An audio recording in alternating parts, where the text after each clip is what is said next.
this week, India's auto giants Tata and Mahindra showcase their latest offerings. Tata revives an icon with the all-new Sierra, while Mahindra rolls out the XEV-9S with 70 kWh and 79 kWh battery options, level 2 ADAS and a 7-seater layout. We also bring you a review of the rev-happy Mini Cooper S Convertible from Munich ahead of its India launch.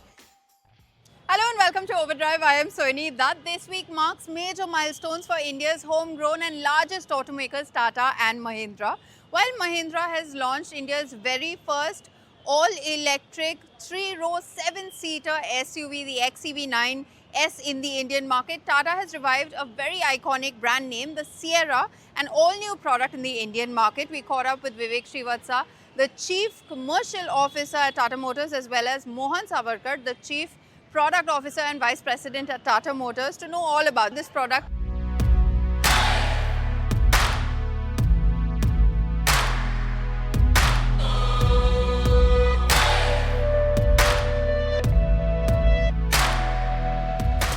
Firstly, just like I mentioned in the introduction, is this Tata Motors' answer to Hyundai Creta? I mean, we've not gone with targeting any particular car. We looked at a big consumer need that has been emerging. And we had an opportunity to bring back an iconic brand from ground up. And what we ended up developing is a car with, a footprint of about 4.3 meters. But on the interiors, we could really start from a clean sheet of paper and delivered extremely premium atmosphere, So it's a new category, I would say new space we are creating with the Sierra, which is a premium mid-size SUV. So not attacking one car, but rather trying to upgrade the consumers. What are you going to do to ensure that the Sierra doesn't cannibalize the Harrier's market share? I think the kind of consumers are really very different. I'll start with the Harrier. Harrier is more a consumer who focus more on individual driving pleasure, not so much concerned about how rest of the passengers are going to be, as long as that dynamism, that individuality is satisfied. Sierra, it is somebody who appreciates the classic lines, classic design, at the same time wants everybody in the car to feel equally comfortable. So we believe the consumers are really different. There is a little bit of cannibalization which will always happen. I won't even call it cannibalization, I will call it overlap, which is good. Because we also have the option for the consumer, two options for the consumer in our showroom, but we really believe that Sierra will add to the pie in terms of our overall volumes. This new architecture that the SUV is based on, does it share any sort of underpinning with the Harrier? No, it doesn't. And the way to look at that would be that Harrier is an architecture based on the D8 platform of JLR, which is meant for much larger SUVs. Okay. So if you want to make a smaller SUV, it is not a good idea to start with a larger base and try to make it smaller. Okay. It is much better to start with a smaller one and then make it optimized for that, let's say, usage. And that is why we had to make another one with the name of Argos. So the engineering elements can be used, but the way to apply that for this car has to be very specific to this car and this length. And we've seen the ads and they show that the SUV is going off-road and doing all kinds of off-road stuff. Also at the brand day, we've seen the terrain modes. So is it going to be an all-wheel drive variant? So all the ads that you saw are already possible just with the 4x2. And then since you asked, yes, there will be an all-wheel drive version coming up. Right. When that comes, obviously the capabilities that we have in the car will expand a bit more in all directions. Then it can handle terrains of all types, it can handle surfaces of all types, right. Very confidently, and it can go a few more places than it is able to today. In terms of the new petrol engine that the Sierra will be powered by, what can you tell me more about it? What are the positives of it? So first of all, we have come up with a gasoline engine after a long time.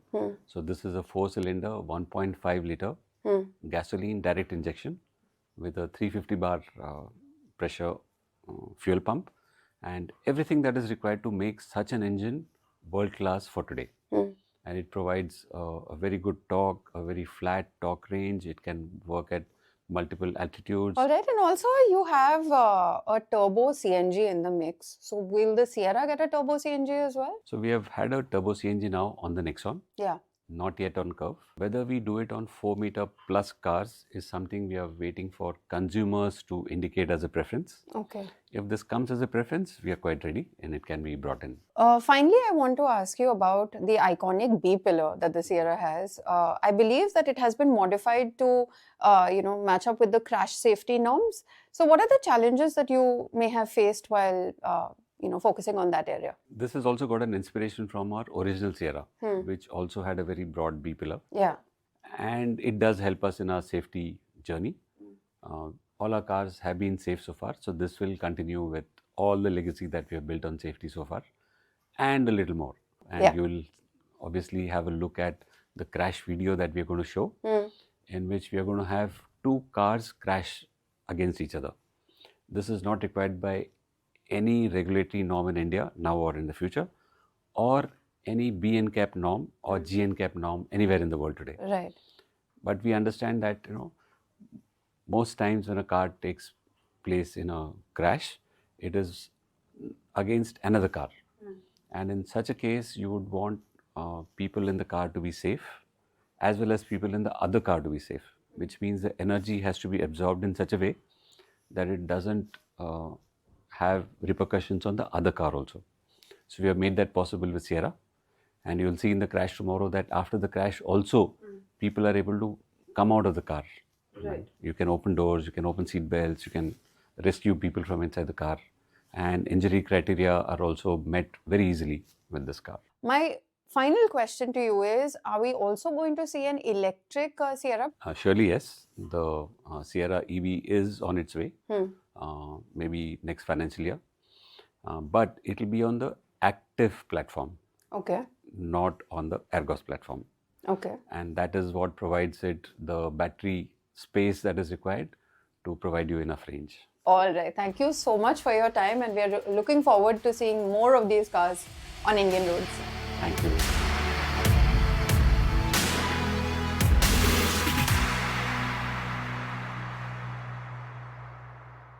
Well, we'll be driving the Sierra very soon, so if you have any questions that you want answered, you can send them to us on our YouTube channel on any of the Sierra videos, and we'll answer them during our review.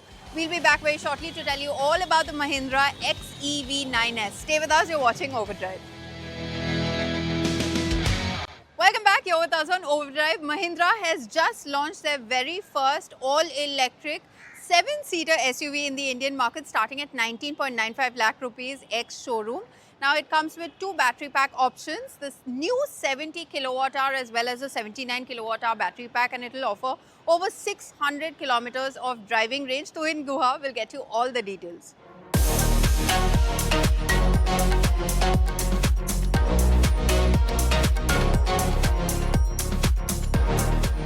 Now what you see here is the Mahindra XEV9S. It's the 7-seater, 3-row derivative of all the Mahindra EVs that you've seen so far. Now we've been waiting for it for a long time. Let's see what it actually gives you. Now from the front, you notice that it's very familiar. It has that same big, wide LED signature, those big, tall lamps. But the grille is quite different. Looks more upright, a bit more like an SUV. You have these slightly open slats, this kind of sort of floating arrangement, which looks a bit different in my opinion. Now this continues to be based on that same in-glow architecture, which means that it's rear wheel driven. It's a skateboard born electric platform. So just like the 9E, the 9S will also give you a 150 litre frunk. Now from the side, you'll notice that this is where the most difference is. It's a much more traditional, upright, familiar shape that you see here. Now the wheelbase is again very similar to the other in-glow cars, 2762 mm, but the car itself is now 4.7 meters long, slightly over that, and 1.9 meters wide and just over 1.7 meters tall. So it has that big boxy shape to it. Now a lot of the other features you will know from earlier. For example, it continues with that same 79 kilowatt hour battery pack, which puts out 285 PS and 380 Newton meters from that single motor at the back. And range is also very good, over 600 kilometers in that ARAI range figure, which we've seen in the real world with the 9E very easily does over 500 kilometers in the city at least. Now this is where things are quite different. You have this 3-row setup, which means that with the 3 rows up, this is the kind of space you have. We don't have that exact figure. But when you fold down this 3rd row, you have 500 liters And there's also a spare wheel which you access from here, and it's placed down here. Now you don't get a power tailgate, but you will notice that just like in the front, you have that sort of L-shaped DRL effect and the full LED lighting here. As you can see from the inside, it's again quite familiar. You have that big wide 3-screen setup that is at the center of this cabin. And as you can see, I have that same effect that you have in the 9E with all the new bits that came with the in-built architecture. So for example, you have this new steering wheel with the regen functions, the boost mode and the single pedal driving, this stubby gear lever. And just like in the 9E, you have soft surfaces here. This area is also soft, it slides. The door cards are soft. You have the similar buttons for the seat adjustment, the slightly different power window switches and lock and lock buttons. And right in the center, there's your charge port, your 2 Type-C chargers, a small storage space, your toggle switch to control this infotainment, that new Mahindra key, and a bit more space here. Now in terms of all the functions that are in this screen, they are largely quite similar to what the 9E gets. So you still have that built-in navigation, all those apps that you can connect, all of those functions are here. You have the 5G connectivity, all the connected features, and yeah, pretty much everything that you got with the 9E is included here. Now just like in the 9E, you don't have all that many buttons. You just have a few for the hazards, to turn off the screen, for the 360-degree cameras. You still have level 2 ADAS just like the 9E, the auto park feature and the alarm feature. So again, it's very similar to the 9E like I just said. But things really change when you get into the second and the third row. Now the 9E had ventilated front seats, but now for the first time in this segment, you have ventilated second row of seats. Now a lot of the other features you will remember, like this sunshade, the Harman Kardon speakers, the big sunroof. There is recline function. I can't give you my opinion about how it is, but this is how it is. Similarly, this is the kind of knee room I have, this is the kind of leg room, this is the kind of headroom, but it doesn't stop there. I have a powered boss mode function. In the 9E it was manual. And this is the kind of space I can free up. Of course, I still have that wireless charger here, the 2 Type-C chargers with those device holders and the AC vents at the rear. Now, this is what the third row of the 9S is like. This is how I get in. It's the passageway somewhat like this. And you can use this tab to pull yourself into this space.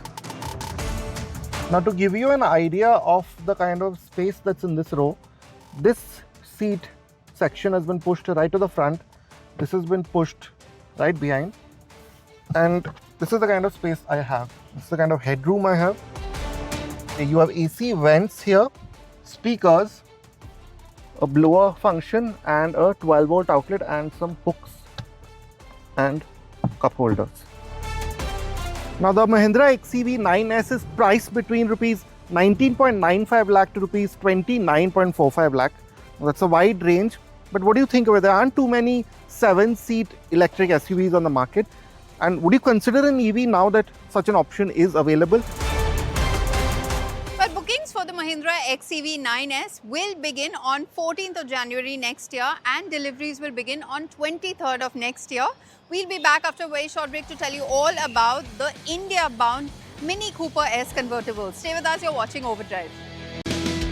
Welcome back, you're watching Overdrive. From its iconic styling to its rev-happy engine, the Mini Cooper S Convertible is nothing short of thrilling, especially on the streets of Munich. And Kranti spent an entire day with this convertible. He had only good things to say. Here's that story. This is the latest Mini Cooper convertible and we are driving this around Munich.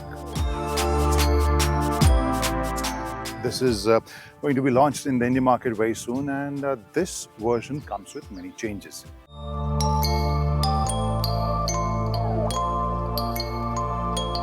So let's start with that feature which we love talking about, at least love using it, because we don't get these kind of convertibles in India so much, and I can't, recall which was the last convertible which I drove. So this soft roof can be operated and closed or open in 18 seconds. So I've already opened it. So I'm pressing this button. So you have to keep it pressed.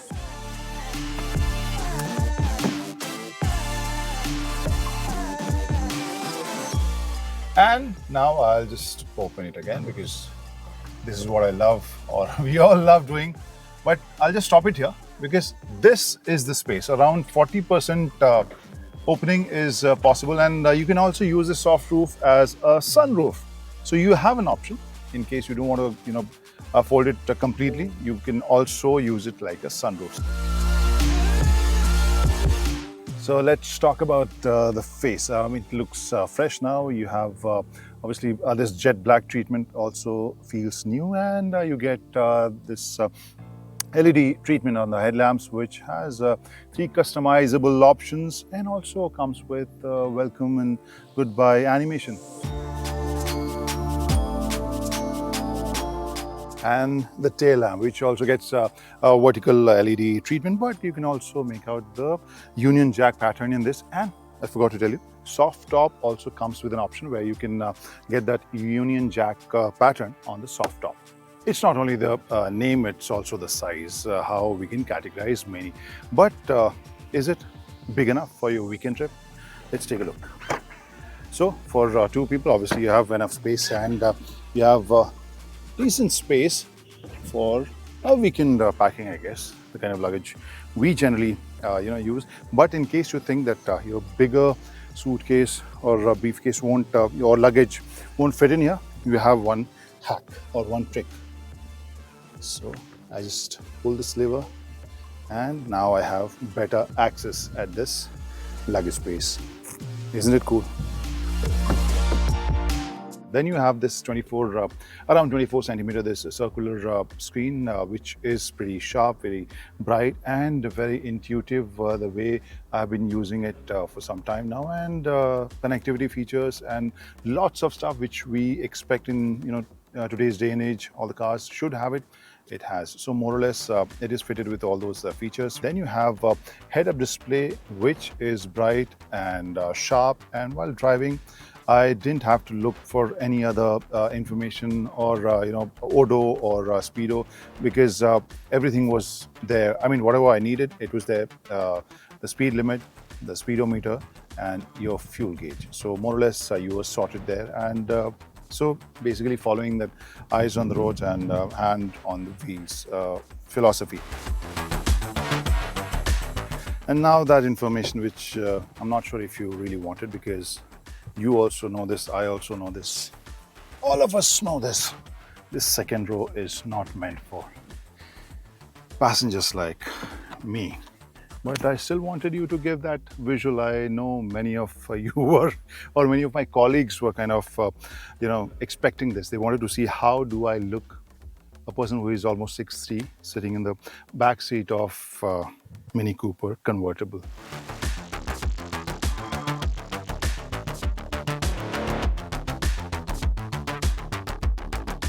So let's talk about some numbers now after showing you the visuals of this beautiful place around Munich. So this is fitted with a 2-liter petrol engine which produces around 204 PS of power. And if we talk about the performance of this car, this is a pocket rocket, literal pocket rocket, because we covered some portions, some stretches where it was part of Autobahn, in the sense there was no speed limit, and this was very, very confident, stable, and composed even at a speed of 200 kilometers per hour. And that too with an open roof, so you can understand the kind of performance I'm talking about. So in case you're an enthusiast who loves performance, who wants some quirky, different kind of vehicle and a statement, I guess this is your car. It's time then to wrap up this week's edition of Overdrive. But remember, you can stay in touch with the team through our various social media platforms. You can write to us on YouTube as well. We'll see you next week. Until then, goodbye. Many thanks for watching. Drive and ride safe.